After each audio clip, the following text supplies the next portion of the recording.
Engineers ने अपनी जान जोखिम में डालकर दुनिया के सबसे ऊंचे ब्रिज पिलर्स खड़े कर दिए थे, लेकिन अब इनको आपस में कनेक्ट करने का मामला इनके गले पड़ चुका था। फ्रांस में दुनिया के सबसे ऊंचे मिलाऊ वायडक्ट ब्रिज की कंस्ट्रक्शन के दौरान इंजीनियर्स अब एक बड़े मसले में फंस चुके थे। इनके ऊपर बने बनाए रोड सेक्शंस रखने थे। दो पिलर्स के दरमियान रखे जाने वाले एक रोड सेक्शन का वजन ही 25 लोकोमोटिव इंजन के बराबर था और ऐसे टोटल 8 सेक्शंस थे। दुनिया में ऐसी कोई क्रेन ही नहीं थी जो 5000 टन वजन को 800 फीट की ऊंचाई तक पहुंचा सके। दो पिलर्स के ऊपर क्रेन लगाकर अगर रोड सेक्शन को खींचा गया तो पिलर्स ऊंचे होने की वजह से अंदर की तरफ आसानी से कोलैप्स हो जाएंगे। जितना ऊंचा पिलर होगा उसका टॉप उतना ही कमजोर होगा। ये मसला कंस्ट्रक्शन टीम के लिए किसी डरावने ख्वाब से कम नहीं था। इस मसले को लेकर मिलाऊ वायडक्ट की कंस्ट्रक्शन में डिले आ रहा था और हर गुजरते दिन कंस्ट्रक्शन कंपनी को $30,000 का फाइन लग रहा था। ज़ेम टीवी की वीडियोस में एक बार फिर से खुशामदीद। नाजरीन, फ्रांस में मौजूद मिलाऊ वायडक्ट दुनिया का ऊंचा तरीन ब्रिज है, जिसको 2004 में 394 मिलियन यूरोस की लागत से तैयार किया गया था। ये जमीन से 1125 फीट की ऊंचाई पर खड़ा इंजीनियरिंग की दुनिया का एक अजूबा है। आईफिल टावर से भी 45 फुट ऊंचा ये ब्रिज इतनी ऊंचाई पर है कि अक्सर ये बादलों पर तैरता हुआ दिखता है। इंजीनियरिंग कंपनी जिसने इस ब्रिज को बनाने की हिम्मत दिखाई थी, वो असल में ये प्रोजेक्ट लेकर फंस चुके थे।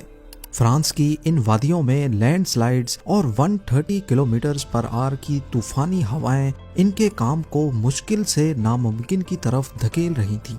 इतना ऊंचा 4 लेन हाईवे ना इससे पहले कभी बनाया गया था, ना आज तक किसी ने बनाने की हिम्मत की है, क्योंकि सब जानते हैं कि मिलाऊ वायडक्ट ने इंजीनियरिंग की लिमिट्स को सिर्फ क्रॉस ही नहीं बल्कि झंझोड़ कर रख दिया था।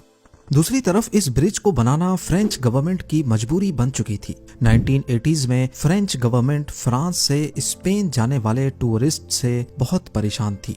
खास तौर पर हॉलिडे सीजन में ये ट्रैफिक तमाम शहरों से होकर गुजरता था और हर शहर की सड़कें जैम करता हुआ जाता था, खास तौर पर यहाँ की सिटी मिलाऊ को। ये सिटी 1500 फीट की गहराई में पहाड़ों के बीच में मौजूद है। नॉर्दर्न फ्रांस से आने वाले ट्रैफिक को पहले जिग जैग रोड से नीचे उतरना पड़ता था और फिर दोबारा से ऊपर चढ़ना पड़ता था। एक तो इस जिग जैग सफर में घंटों लग जाते और ऊपर से मिलाऊ सिटी में ट्रैफिक जैम के कम से कम 6 घंटे अलग से जाया होते थे। लिहाजा टूरिस्ट को फैसिलिटेट करने के लिए फ्रेंच गवर्नमेंट ने पेरिस से स्पेन तक एक मोटरवे बनाने का इरादा किया। पेरिस से मिलाऊ तक तो मोटरवे बिल्कुल सीधा बन सकता था, लेकिन मिलाऊ पर एक डेड एंड था। 1500 फीट के ऊंचे पहाड़ और बीच से गुजरने वाली टान रिवर। इस कॉम्प्लिकेटेड कंडीशन को बाईपास करने का एक ही तरीका था कि यहाँ लगभग पहाड़ की ऊंचाई जितना ही ब्रिज बनाया जाए। पर यह बोलना तो आसान था, लेकिन करना करीब नामुमकिन, क्योंकि 1980s में जब ये प्लान बनाया जा रहा था, उस वक्त दुनिया का ऊंचा तरीन ब्रिज कैलिफोर्निया का गोल्डन गेट ब्रिज था।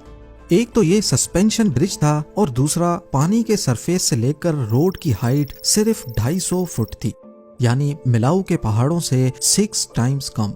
ये देखते हुए कई एक्सपर्ट्स ने कहा कि मिलाऊ पर ब्रिज नहीं बनाया जा सकता, और अगर इतना ऊंचा ब्रिज बन भी गया तो ये एक बहुत बड़े हादसे को दावत देने जैसा ही होगा। कई सालों तक ब्रिज बनाने का ये ख्वाब सिर्फ ख्वाब बनकर ही रहा, लेकिन आखिरकार जब ट्रैफिक जैम्स हद से बढ़ गईं तो फ्रेंच गवर्नमेंट के पास ये कड़वा घूंट पीने के अलावा और कोई ऑप्शन नहीं था। डिजाइन से लेकर ब्रिज की कंस्ट्रक्शन तक इंजीनियरिंग टीम को 3 मुश्किल तरीन चैलेंजेस का सामना करना पड़ा। पहला, दुनिया के सबसे ऊंचे ब्रिज पिलर्स खड़े करना, वो भी पहाड़ों की स्लोप पर। दूसरा, उसके ऊपर 36,000 टन वजनी 4 लेन हाईवे रखना। और तीसरा, ब्रिज के ऊपर स्टील पाइलॉन्स को खड़ा करना। एक स्टील पाइलॉन एयरबस A380 से भी 2 टाइम्स वजनी। और सबसे बढ़कर ये सारे टास्क उनको जमीन से कई 100 फुट ऊपर करने थे। इस काम के लिए दुनिया के best architect Lord Norman foster को हायर किया गया। ये ब्रिजेस की डिजाइनिंग में पहले ही दुनिया में अपना नाम बना चुके थे। इनका काम एक ऐसे ब्रिज को डिजाइन करना था जिसकी नजाकत तितली जैसी हो, लेकिन ये तितली हजारों टन वजन तेज हवाओं में भी झेल सके। इस डिजाइन में छोटी सी भी गलती किसी आफत का बायस भी बन सकती है। 2 सालों के बाद अभी लॉर्ड नॉर्मन फॉस्टर का डिजाइन ड्राइंग बोर्ड पर ही था कि उनकी रेपुटेशन को एक बड़ा झटका लग गया। कुछ सालों पहले उन्होंने लंदन का फेमस मिलेनियम फुट ब्रिज भी डिजाइन किया था। ईयर 2000 में जब इस ब्रिज को पब्लिक के लिए खोला गया तो सिर्फ इंसानों के चलने की वजह से ही ये ब्रिज बुरी तरह से झूलने लगा। इसके डिजाइन में एक बहुत बड़ा लेकिन छुपा हुआ नुक्स था। 1.5 सालों तक ब्रिज को दोबारा बंद करना पड़ा, जिसकी रिपेयर में एक्स्ट्रा 50 लाख पाउंड्स लग गए थे। अगर ऐसा ही डिजाइन फ्लॉ मिलेनियम ब्रिज से 15 टाइम्स ज्यादा ऊंचे मिलाऊ वायरडक्ट में निकला तो तबाही का अंदाजा लगाना भी मुश्किल होगा। सालों की मेहनत के बाद फॉस्टर एक शानदार डिजाइन पेश कर चुके थे। ब्रिज के टोटल 7 पिलर्स डिजाइन किए गए और इसके ऊपर रोड कर्व शेप में होगा। पर मसला ये था कि पिलर नंबर 2 की हाइट सबसे बड़ी होगी, जबकि बाकी 6 पिलर्स स्लोप पर बनेंगे। मसला सिर्फ इस अनोखे डिजाइन को पेपर से निकालकर हकीकत में बदलना ही नहीं था। कंस्ट्रक्शन टीम जिसने इस ब्रिज को बनाने की हिम्मत की थी, उनको सिर्फ 4 सालों की डेडलाइन दी गई। डेडलाइन के बाद हर एक दिन का फाइन $30,000 तय पाया था, यानी करीब 25 लाख रुपए हर गुजरते दिन का जुर्माना। अक्टूबर 2001 में मिलाऊ वायरडक्ट की कंस्ट्रक्शन का आगाज हो गया। ये ब्रिज 120 सालों के लिए बनाया जा रहा था। कंस्ट्रक्शन की शुरुआत पिलर्स की फाउंडेशन डालने से हुई, लेकिन उठते साथ ही जियोलॉजिस्ट की तरफ से एक बुरी खबर आ पहुंची। उन्होंने खबरदार किया कि इस एरिया के नीचे फ्रैक्चर्ड लाइम स्टोन है, जिसकी वजह से पत्थरों के बीच काफी खाली जगहें मौजूद हैं। इन कैविटीज में केव्स बनी है जहां बैक्टीरिया की एक यूनिक किस्म रहती है। ये ब्लू मोल्ड नामी बैक्टीरिया दुनिया की सबसे मशहूर रॉकफोर्ड चीज बनाने के काम आते हैं।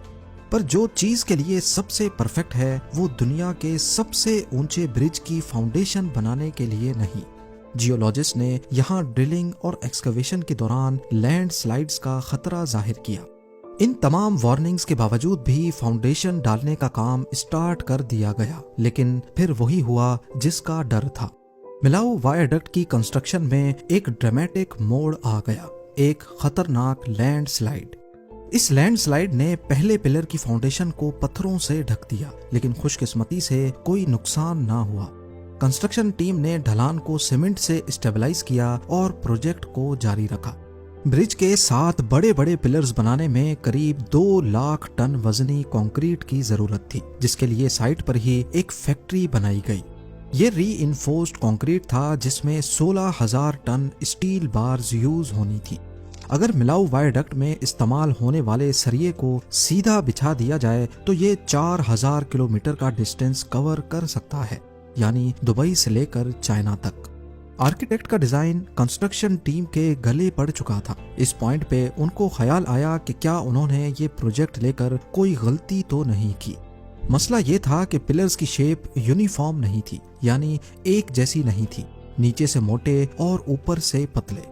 एक टाइम पे सिर्फ 4 मीटर सेक्शन के पिलर को बनाया जाता। स्टील के भारी फ्रेम से डाई बनाई जाती, फिर उसके अंदर कंक्रीट डाला जाता था और फिर अगले 4 मीटर में डाई उतारी जाती और फिर दूसरी शेप की डाई चढ़ाई जाती थी। 15,000 टन वजनी इस डाई को बार बार चढ़ाने और उतारने में ही काफी टाइम जाया हो रहा था। ये दौड़ वक्त के खिलाफ थी। पिलर्स की कास्टिंग को जितना टाइम दिया गया था, असल में उससे 6 महीने ज्यादा लग चुके थे। पर इंजीनियरिंग टीम के मसले सिर्फ यही नहीं थे। एक एक पिलर की लोकेशन अगर पिन पॉइंट जगह पर नहीं होगी तो उसके ऊपर रखा जाने वाला रोड सेक्शन कभी भी सीधा नहीं होगा। पिलर का बॉटम अगर 10 सेंटीमीटर भी जगह से हटकर बनाया गया तो टॉप पर ये 6 मीटर का डिफरेंस पैदा करेगा। इस पिन पॉइंट एक्यूरेसी के लिए जीपीएस टेक्नोलॉजी को इस्तेमाल किया गया। आसमान में मौजूद मल्टीपल सैटेलाइट्स की मदद से पिलर्स की पिन पॉइंट एक्यूरेसी पता करके वहीं बुनियाद डाली गई और पिलर्स की कास्टिंग के दौरान भी जीपीएस का इस्तेमाल किया गया ताकि पिलर्स का टॉप बिल्कुल वही हो जहां उसको होना चाहिए। दिन गुजरते गए, महीने और फिर साल। नवंबर 2003 में 7 पिलर्स अपनी फाइनल ऊंचाई तक पहुंच चुके थे।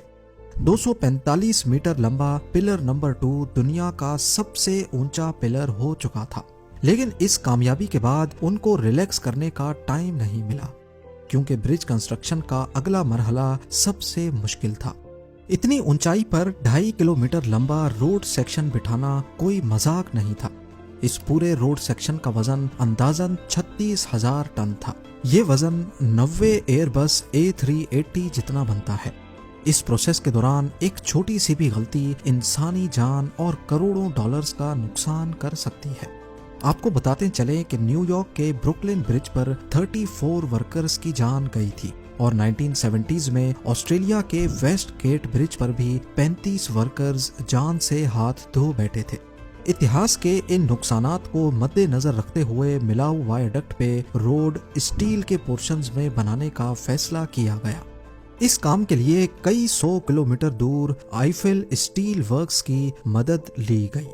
ये उस वक्त वाहिद ऐसी कंपनी थी जो स्टील के इतने बड़े सेक्शंस बनाने की काबिलियत रखती थी। रोड के लिए 2200 स्टील के 2 कामत सेक्शंस बनाए गए, वो भी अलग अलग डिजाइन्स के। एक एक सेक्शन का वजन 90 टन था और इनको इतनी एक्यूरेसी से बनाया गया कि एक बाल जितना भी डिफरेंस ना आने पाए। कटिंग और वेल्डिंग का काम तो मुश्किल था ही, लेकिन अब चैलेंज इनको कई 100 किलोमीटर दूर कंस्ट्रक्शन साइट तक पहुंचाने का था। रूट्स प्लान किए गए, पुलिस को ऑन बोर्ड लिया गया और कॉन्वॉय की सूरत में एक एक करके रोड सेक्शंस रवाना किए गए। इन तमाम स्टील सेक्शंस को बाहिफाजत कंस्ट्रक्शन साइट तक पहुंचाने में टोटल 2000 से ज्यादा कॉन्वॉयज लगे थे। प्लान ये था कि इन तमाम स्टील सेक्शंस को वेल्ड करके इनको पिलर्स के ऊपर स्लाइड करवा कर आगे धकेला जाएगा, जैसा कि नॉर्मल ब्रिजेस की कंस्ट्रक्शन में होता है। लेकिन मिलाऊ वायडक्ट किसी भी तरह से नॉर्मल नहीं था। करीब 250 मीटर ऊंचे पिलर्स के दरमियान 342 मीटर्स का फासला है। अगर 5 टन वजनी सेक्शन को स्लाइड करवाया गया तो जब तक वो एक पिलर से दूसरे पिलर तक पहुंचेगा, उसके बीच में ही सपोर्ट ना होने की वजह से पूरा सेक्शन नीचे भी गिर सकता है। अगर नीचे ना भी गिरे तो इतने ऊंचे पिलर्स पर रोड सेक्शंस को स्लाइड करवाने से पिलर्स एक एक करके गिरते चले जाएंगे। ये मसला कंस्ट्रक्शन टीम के गले पड़ चुका था। इस किस्म के ब्रिजेस को बनाने के लिए कोई नया तरीका इन्वेंट करने की जरूरत थी। यहाँ पर कंस्ट्रक्शन टीम के एक सीनियर इंजीनियर को आइडिया आया। उन्होंने डेमोन्स्ट्रेशन करके दिखाई कि अगर एक कमजोर पाए वाली टेबल के ऊपर भारी बॉक्स रखा जाए और उसको जमीन से खड़े होकर धक्का दिया जाए तो पूरी टेबल साथ ही मूव करेगी। लेकिन अगर बॉक्स को टेबल के ऊपर चढ़कर पुश किया जाए तो फिर टेबल को कोई फर्क नहीं पड़ेगा। फिजिक्स के इसी कानून की मदद लेते हुए ये फैसला किया गया कि मिलाऊ वायडक्ट के पिलर्स के ऊपर एक ऐसा सिस्टम लगाया जाए जो रोड सेक्शन को उठाकर आगे पुश करे। इससे पहाड़ की तरफ से लगाया जाने वाला जोर डायरेक्ट पिलर्स पर नहीं पड़ेगा। इस काम के लिए पिलर्स के दरमियान 170 मीटर के फासले पर टेम्परेरी स्टील स्ट्रक्चर्स भी खड़े किए गए, जो कि रोड सेक्शन के आधे वजन को बर्दाश्त करेंगे। ये नया सिस्टम एक तरह का प्रोटोटाइप था और उसको टेस्ट करने का भी टाइम नहीं था। दुनिया के सबसे ऊंचे ब्रिज का फ्यूचर सिर्फ एक प्रोटोटाइप पे लटका हुआ था। 26 फरवरी 2003 का दिन कंस्ट्रक्शन टीम के लिए बहुत इम्पोर्टेंट था। आज के दिन इनकी सालों की मेहनत को एक ही दिन में टेस्ट किया जाना था। पिलर्स और रोड सेक्शन की मजबूती और पिलर्स के ऊपर लगाया गया हाइड्रोलिक रैंप सिस्टम। इस नए सिस्टम के तमाम रैंप्स को एक ही साथ एक ही स्पीड से रोड सेक्शन को उठाकर आगे पुश करना था। अगर इनकी सिंक्रोनाइजेशन में थोड़ा सा भी फर्क आ गया तो सारा वजन किसी एक पिलर पर पड़ेगा और इससे पूरा ब्रिज कोलैप्स भी हो सकता है। खुशकिस्मती से हाइड्रोलिक रैंप सिस्टम काम कर गया और पूरे 2 दिन लगाकर सिर्फ 200 मीटर के रोड सेक्शन को पिलर नंबर 1 तक पहुंचा दिया गया। ये सारा काम मौसम देखकर किया जा रहा था। सिर्फ उन 3 दिनों को सेलेक्ट किया जाता जिसमें तेज हवाएं चलने का कोई चांस नहीं था। इसकी वजह सिंपल है, तेज हवाएं ब्रिजेस को आसानी से गिरा सकती हैं, खास तौर पर जब रोड सेक्शन की एक साइड हवा में बगैर सपोर्ट के लटक रही हो। 1940 में वॉशिंगटन स्टेट में टकोमा नैरोज सस्पेंशन ब्रिज के पिलर्स हवा को रोक रहे थे और उसके नतीजे में पूरा ब्रिज बुरी तरह से झूलने लगा। अपनी लॉन्च के कुछ दिनों के बाद पूरा ब्रिज टूटकर पानी में गिर गया। दिन गुजरते गए, रोड सेक्शन को पिलर्स के ऊपर रखने का काम जोरों शोरों से चल रहा था। मई 2004 तक दोनों साइडों से रोड सेक्शन बिछाए जा चुके थे। अब बचा था सिर्फ रिवर के ऊपर वाला पार्ट। अगर ये आखिरी सेक्शन ठीक से नहीं बैठा तो सारी मेहनत जैसे जीरो से मल्टीप्लाई हो जाएगी। इस सेक्शन में रोड कर्व भी हो रहा है, इसी वजह से इसका पिन पॉइंट जगह पर बैठना बहुत जरूरी है। इस मोमेंट को पूरा फ्रांस लाइव ब्रॉडकास्ट पे देख रहा था, जबकि फ्रेंच प्राइम मिनिस्टर खुद मौके पर मौजूद थे। हाइड्रोलिक रैंप का आखिरी बार बटन दबाया गया।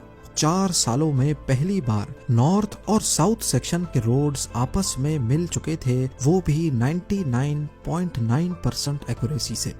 रोड कनेक्ट होने के बाद एक्स्ट्रा सपोर्ट के लिए 90 मीटर ऊंचे स्टील पाइलॉन्स को भी लगाना था। एक पाइलॉन 700 टन वजनी और ऐसे 7 पाइलॉन्स थे। इतनी ऊंचाई पर इतने भारी पाइलॉन्स को लगाना दुनिया में पहली बार अटेम्प्ट किया जा रहा था। मिलाऊ वायाडक्ट के सिर्फ रोड का टोटल वजन 40,000 टन है। इसके बाद इसके ऊपर डांबर का रोड बिछाया गया, जिसने 10,000 टन की एडिशन करके रोड का टोटल वेट 50,000 टन कर दिया। अंदाजे के लिए आपको बताते चलें कि ये वजन 1200 बैटल टैंक्स के वजन के बराबर बनता है, या फिर एक बड़ी क्रूज शिप जितना।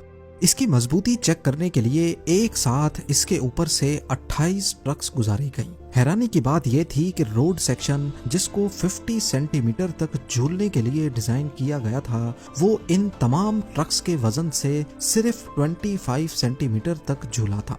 16 दिसंबर 2004 को मिलाऊ वायाडक्ट पहली बार पब्लिक के लिए खोला गया। ये इंजीनियरिंग टीम की दिन रात खून पसीने की मेहनत का ही नतीजा था, जिन्होंने न सिर्फ कामयाबी से दुनिया के सबसे ऊंचे ब्रिज की कंस्ट्रक्शन की, बल्कि वक्त से पहले काम खत्म करके एक नया रिकॉर्ड बना लिया। उम्मीद है जेम टीवी की ये वीडियो भी आप लोग भरपूर लाइक और शेयर करेंगे। आप लोगों के प्यार भरे कमेंट्स का बेहद शुक्रिया। मिलते हैं अगली शानदार वीडियो में।